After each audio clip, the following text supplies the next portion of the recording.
Cài đặt với nhau trời mày lên cài đặt iPhone với nhau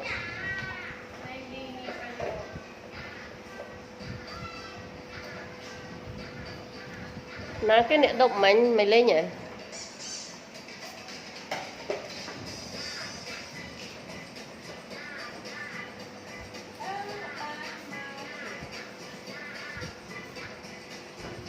cái này đi tại sao hả em cần miếng thêm nè thì thế nào chứ quay biển chim cười chim như này